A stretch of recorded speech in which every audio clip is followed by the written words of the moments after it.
నమస్కారం కేసీటీవీ వార్తలకు స్వాగతం. ముందుగా ముఖ్య అంశాలు.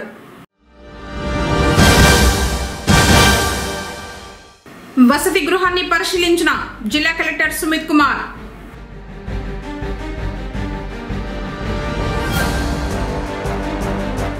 ముడిపాపనపల్లి పిహెచ్సిలో జరిగిన స్వస్థ నారీ స్వస్థ పరివార అభియాన్.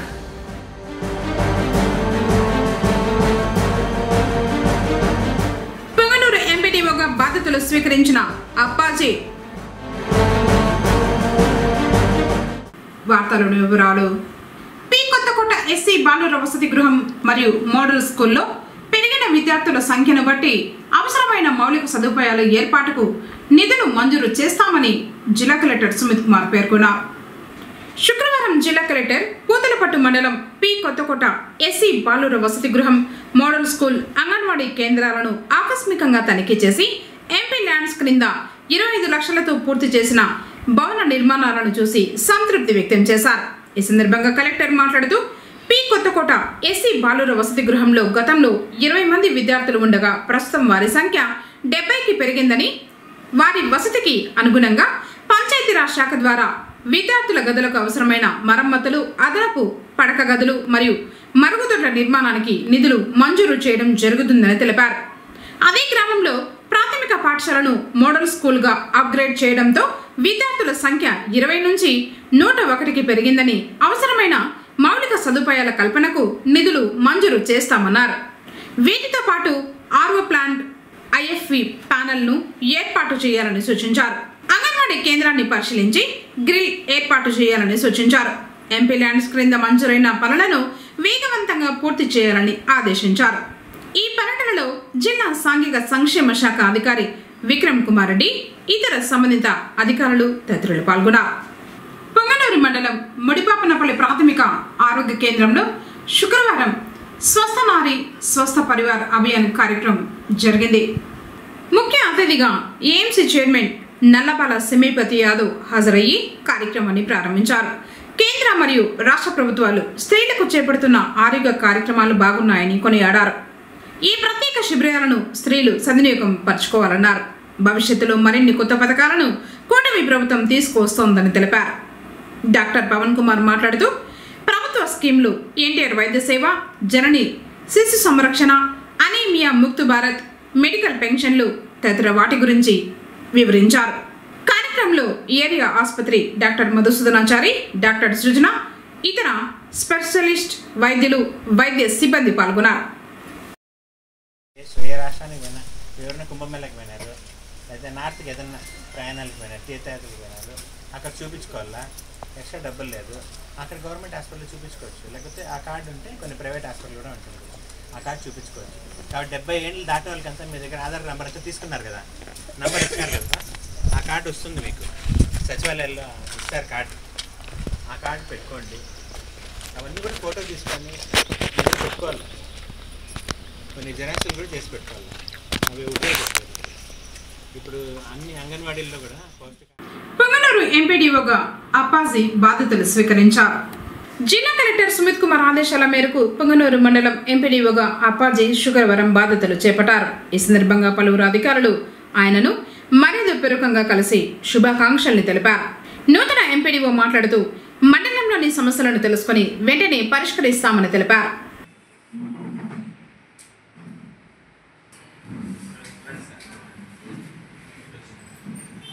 పొంగనూరు పట్టణ టిప్పు సుల్తాన్ బ్రాంచ్ నూతన కమిటీ ఎన్నికైంది. చిత్తూరు జిల్లా ఎస్డిపిఐ కార్యదర్శి ఎజాజ్ ఖాన్ ఆధ్వర్యంలో ఎన్నికలు నిర్వహించారు.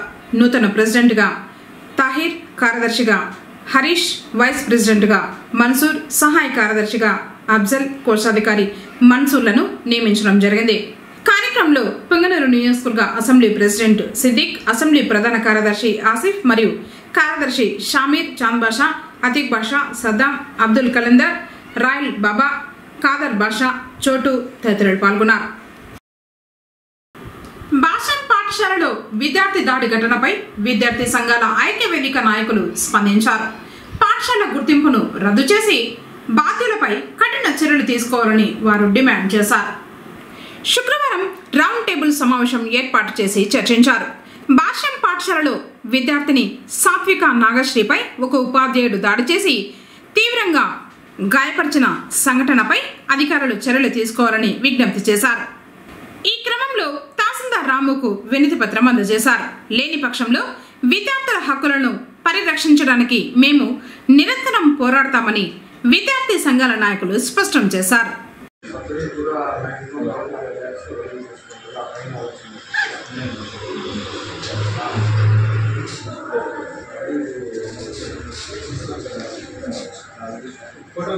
కనీసం మేనేజ్మెంట్ స్పందించట్లేదు.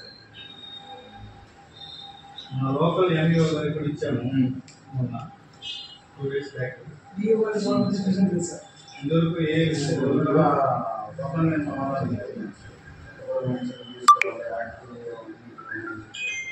మెడికల్ ఎమర్జెన్సీ నేను ఫస్ట్ బిడ్డ చేపడుతుంటే తర్వాత ఇవన్నీ జరుగుతాయి సార్. ఆమె 10వ తేదీ ఇన్సిడెంట్ అయితే అక్కడ నుంచి పుంగనూరు చూపించారు డాక్టర్. అక్కడ నుంచి రెఫర్ చేస్తే మదనపల్లి వెళ్ళినారు. మదనపల్లి నుండి అక్కడ వాళ్ళు ఏం చేస్తున్నారు, ట్రీట్మెంట్ చేస్తూ 11th బెంగళూరు రెఫర్ చేస్తున్నారు. ఆమె ట్రీట్మెంట్లో ఉంటే బిడ్డ బాధ్యతలో తల్లి ఉంటే ఒక్క ఫోన్ కాల్స్ చేసిన రికార్డు లేదు సార్. భాషం యాజమాన్యము. సార్ నమస్తే. ఏం లేదు, ఈ మొన్న 10వ తేదీ భాషం స్కూల్లో ఇన్సిడెంట్ జరిగిందంటే అమ్మాయి స్టూడెంట్స్ మీద సాత్విక అమ్మాయి మీద, దాని మీద ఏం సార్ ఏమన్నా వల్ల ఎవరికి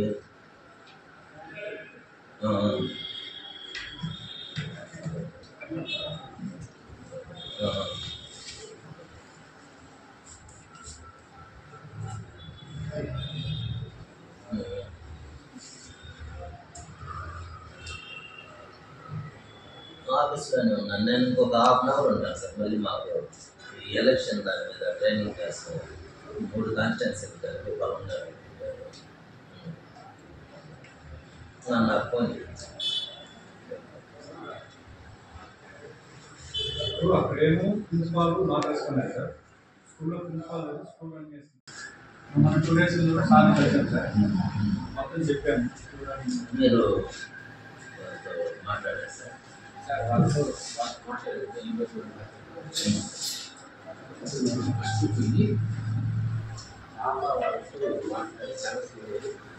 పరిష్కారం చేసుకోవాలి. ఫస్ట్ ఇలా చేసుకోవాలి. మీరు అక్కడికి ప్రిన్సిపాల్ ఆయన దూరంగా ఉండి బిజినెస్ మాట్లాడుకోవాలి. ఆ సమస్యని అది వాంటెడ్లీ జరిగింది కాదు, జరిగింది. యాక్సిడెంటల్గా జరిగింది. నేను చిన్నగా అవుతున్నాను, అది పెద్దదైపోయింది. ఆ టీచరే ఒప్పుకుంటున్నాడు.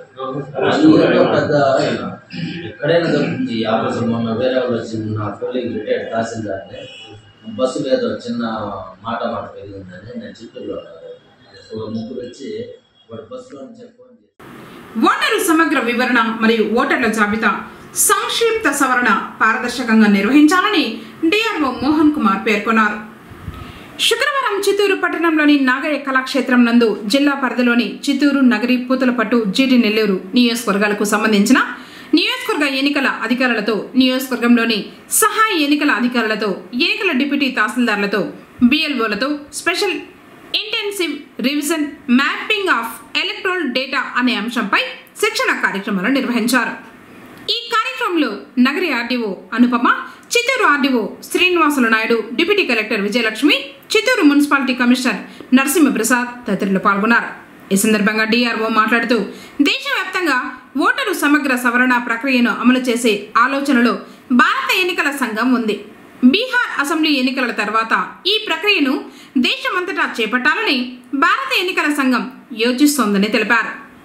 బిఎల్ఓలు ఇంటింటికి వెళ్లి ధృవీకరణ చేస్తారు.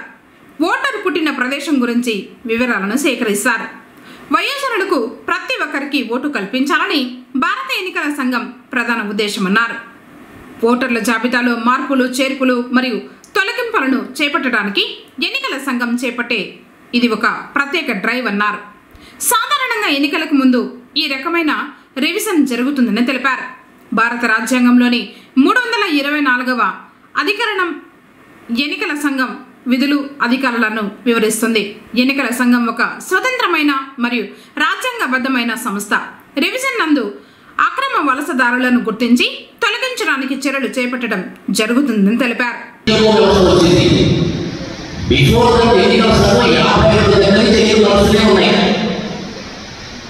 అప్పటికి ఇప్పటికీ అదే చట్టం రాజ్యాంగంలో పొందుపరిచిన అదే ఆర్టికల్ అధికార ప్రకారమే జరుగుతుంది. సో ఎన్నికల సంఘానికి సంబంధించి రాజ్యాంగం ద్వారా స్వయం ప్రతిపత్తి దానికి ఉంది. దాని పర్యవేక్షణలోనే ఆర్పీకి సంబంధించినటువంటి ప్రజాప్రతినిధుల ఎన్నికల విషయంలో ఒక చట్టం తీసుకొని ఆ చట్టం ద్వారానే ఎన్నికలు. సో దీనికి సంబంధించినటువంటి ఓట్ల చట్టాన్ని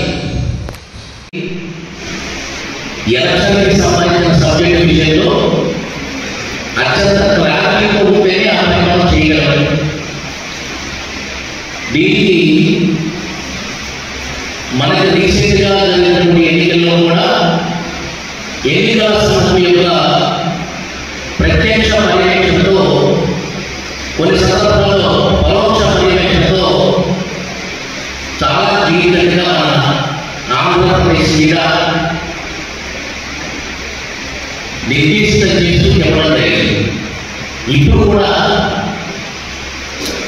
ఒక ప్రత్యేక కార్యక్రమం దానికి సంబంధించినటువంటి ప్రీ యాక్టివిటీ అంటే స్పెషల్ ఇంటెన్సివ్ రివిజన్ ఆల్రెడీ మీకు బయట దివ్యమని పీపీటీ ద్వారా ప్రజెంటేషన్ కూడా పెట్టడం జరిగింది. దీంట్లో ప్రధానంగా మనం గమనించాల్సిన అర్థం ఏంటంటే ప్రతి సంవత్సరం కూడా మనం ఓటర్ల జాబితాని సమరీకరణ చేస్తున్నాం. అంటే సంక్షిప్త సవరణ ఎస్ఎస్ఆర్ స్పెషల్ సమరీ రివిజన్ సంక్షిప్త సవరణ. కానీ ఈసారి మనం చేయబోయేది ఇంటెన్సివ్ రివిజన్, విస్తృతమైనటువంటి ముమ్మరమైనటువంటి అటువంటి ఓటర్ల జాబితా సవరణ చేయబోతున్నాం. దానికి ముందు ప్రీ యాక్టివిటీస్ ఏవైతే చేయాలో అది దానికి సంబంధించిన కార్యక్రమానికి సంబంధించిన. పొంగనూరు పట్టణంలోని శ్రీ విరూపాక్షి మారమ్మ శుక్రవారం సందర్భంగా రాహుకాల పూజల్ని అందుకుంది. అర్చకులు అమ్మవారి విగ్రహాన్ని అభిషేకించి ప్రత్యేకంగా అలంకరించారు. భక్తులు అమ్మవారిని దర్శించుకోగా మహిళలు భక్తి శ్రద్ధలతో నిమ్మకాయ దీపాలు వెలిగించి అమ్మవారికి సమర్పించి మొక్కులు చెల్లించుకున్నారు.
నియోజకవర్గ బీసీ సంక్షేమ సంఘం సమావేశం స్థానిక జిల్లా పరిషత్ బంగ్లాలో ఉమ్మడి చిత్తూరు జిల్లా బీసీ నాయకులతో కృష్ణమూర్తి అధ్యక్షతన జరిగింది.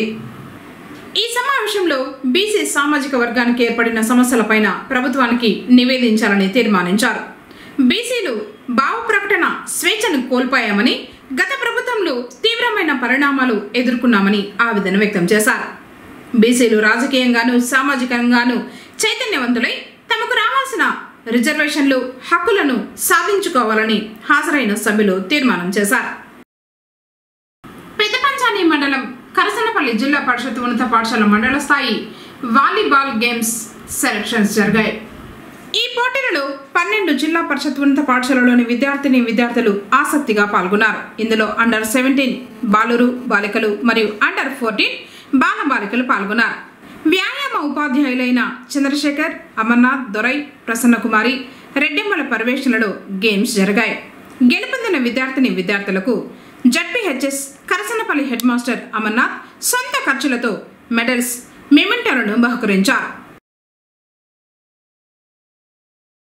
కరసనపల్లి విద్యార్థులకు ఇక్కడ మంచి సన్నివేశం ఏమంటే పీటీ మాస్టర్ నిధులు కూడా కానీ వాళ్ళిద్దరూ కూడా వైఫై హస్బెండ్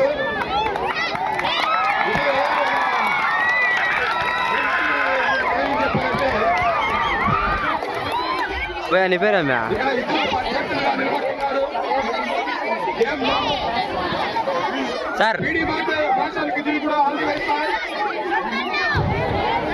సార్కి ప్రసన్న మేడంకి ఆల్ ది బెస్ట్ మేడం.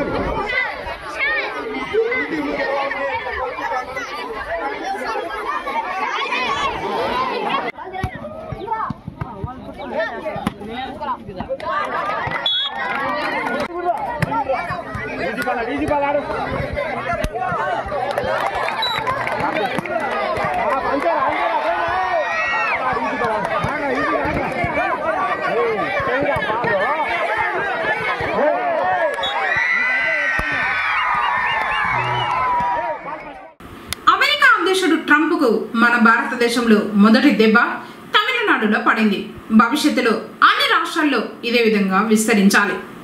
మనం తాగే ఒక చిన్న కూల్ డ్రింక్ కి మన దేశ ఆర్థిక వ్యవస్థకి సంబంధం ఉందంటే నమ్ముతారా? మన పక్కనే ఉన్న తమిళనాడులో హోటల్ యజమానుల సంఘం ఒక సంచలన నిర్ణయం తీసుకుంది. ఆ నిర్ణయం ఏంటంటే ఇకపై మా హోటళ్లలో పెప్సీ, కోకాకోలా లాంటి అమెరికన్ కూల్ డ్రింక్స్ అమ్మమని. మన దేశం నుండి అమెరికాకు వెళ్లే వస్తువులపై అక్కడి ట్రంప్ ప్రభుత్వం 50% పన్నులు వేసింది. దీనికి సమాధానంగా తమిళనాడు హోటల్స్ అసోసియేషన్ ఈ నిర్ణయానికి వచ్చింది. వాళ్ళు కేవలం పెప్సీ, కోకలతోనే ఆగలేదు. స్విగ్గీ, జొమాటో లాంటి ఫుడ్ డెలివరీ యాప్స్ ను, అమెరికన్ కంపెనీల మినరల్ వాటర్ ని కూడా బహిష్కరిస్తున్నట్టు ప్రకటించారు. వాళ్ల వాదన చాలా సూటిగా, స్పష్టంగా ఉంది. ఈ అమెరికన్ కంపెనీలన్నీ మన నీళ్లు, మన గాలి, మన వనరులు వాడుకుని ఇక్కడే వ్యాపారం చేసి వచ్చిన లాభాలన్నింటినీ వాళ్ల దేశానికి పంపించేస్తున్నాయి. దీని బదులుగా మన దేశ బ్రాండ్లను, మన స్థానిక వ్యాపారాలను మనం ఎందుకు ప్రోత్సహించుకోకూడదు అనేది వాళ్ల ప్రశ్న. ఒక రకంగా మేక్ ఇండియా గ్రేట్ అగైన్ అని వాళ్లు గట్టిగా చెప్తున్నారు. తమిళనాడు తీసుకున్న ఈ నిర్ణయం గురించి మీరేమనుకుంటున్నారు? మన తెలుగు రాష్ట్రాల్లోని హోటళ్లు, వ్యాపారాలు కూడా ఇలాంటి అడుగు వెయ్యాలా? ఒకవేళ మనం కూడా మన లోకల్ బ్రాండ్లను వాడటం మొదలు పెడితే మన ఆర్థిక వ్యవస్థపై ఎలాంటి ప్రభావం ఉంటుంది? ఇది కేవలం ఒక కూల్ డ్రింక్ కథ కాదు. ఇది మన ఆత్మ గౌరవం, మన దేశ భక్తికి సంబంధించిన విషయం.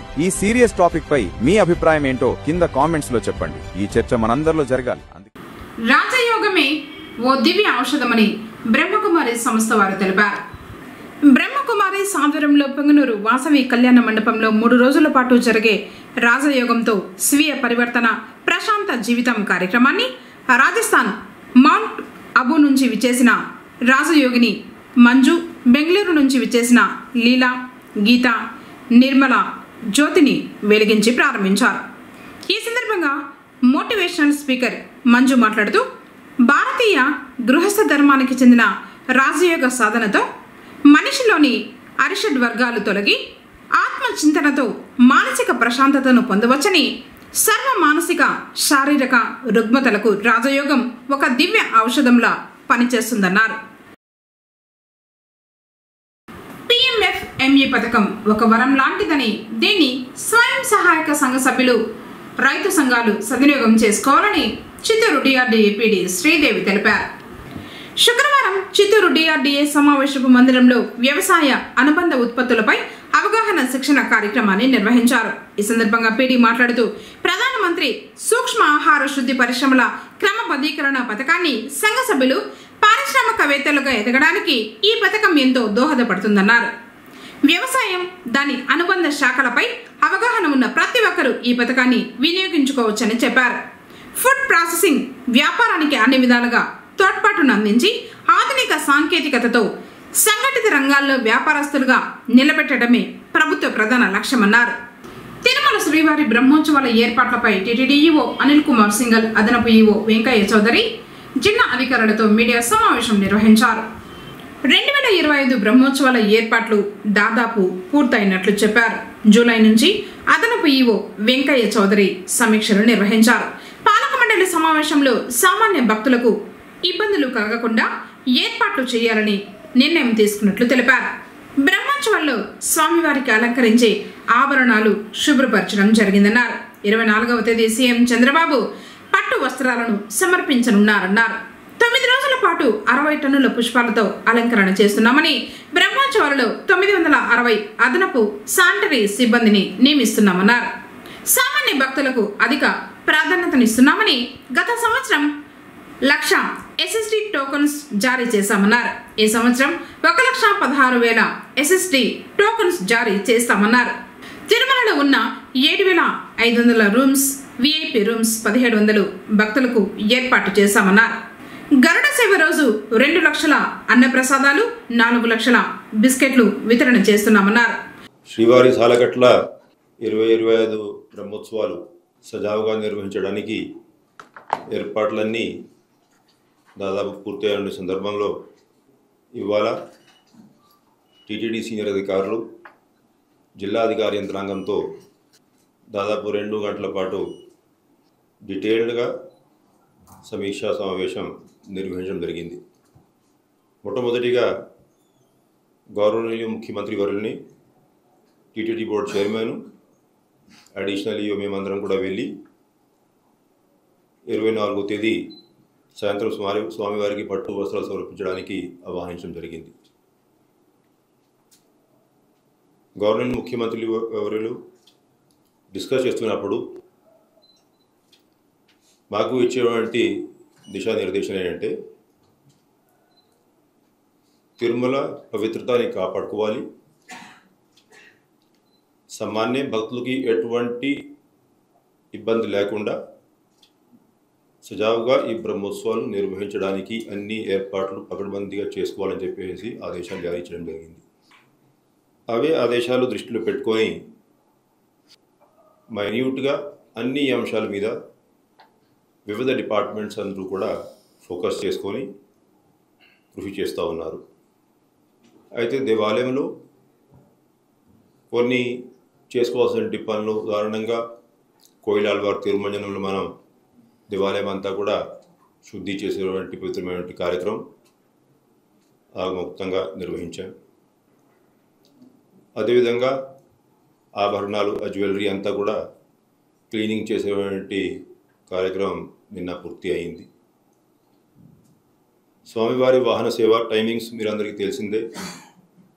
సాయంత్రం 7 గంటల నుంచి 9 గంటల వరకు, ఉదయం 8 నుండి 10 గంటల వరకు ఎక్కువ వాహన సేవలు ఉంటాయి. గరుడ సేవ నాడు సాయంత్రం 6:30కి వాహన సేవ ప్రారంభిస్తాం. అదే మొట్టమొదటి రోజు 24వ తేదీ పెద్ద శేష వాహనం ఏదైతే ఉందో అది నైటు 9 నుంచి 11 గంటల వరకు ఉంటుంది. ఎందుకంటే అంతకుముందు గవర్నమెంట్ ముఖ్యమంత్రి వారు స్వామివారికి పట్టు వస్త్రం సమర్పించేటువంటి కార్యక్రమం ఉంటుంది ధ్వజారోహణ కార్యక్రమం అయ్యాక. అయితే గత కొన్ని నెలల నుంచి దీనికి కావాల్సినటువంటి ఇంజనీరింగ్ పనులు అన్నీ కూడా శాంక్షన్ చేసుకోవడం, అంటే దాదాపు 9.5 కోట్ల రూపాయలతో సివిల్ వర్క్స్, 5.5 కోట్ల రూపాయలతో ఎలక్ట్రిఫికేషన్, ఈ విద్యుత్ దీపాలంకరణ ఇవన్నీ కూడా వర్క్స్ శాంక్షన్ చేయడం జరిగింది. అవన్నీ కూడా ఇప్పుడు దాదాపు పూర్తి అయినాయి. చిన్న చిన్న వర్క్స్ మిగిలి ఉన్నాయి, అవి ఎల్లుండి కల్లా పూర్తి అవుతాయని చెప్పేసి ఇంజనీరింగ్ అధికారులు తెలియజేశారు. అదేవిధంగా స్వామివారి దేవాలయంలో దాదాపు 60 మెట్రిక్ టన్నులు పుష్పాలు మనం ఈ 9 రోజుల పాటు ఉపయోగించుకొని అలంకరణలు ఇవన్నీ కూడా చేస్తాం. దాంట్లో దాదాపు 3.5 కోట్ల రూపాయలు ఖర్చు అయ్యేటువంటి పరిస్థితి. ఇవన్నీ కూడా డోనర్స్ ముందుకి వచ్చి కాంట్రిబ్యూట్ చేయడం జరిగింది. వార్తలు ముగించే ముందు ముఖ్యాంశాలు మరోసారి.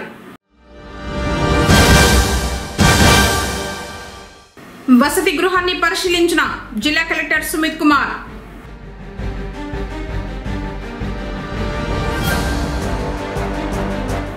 ముడిపాపనపల్లి పిహెచ్సిలో జరిగిన స్వస్థ నారీ స్వస్థ పరివార అభియాన్.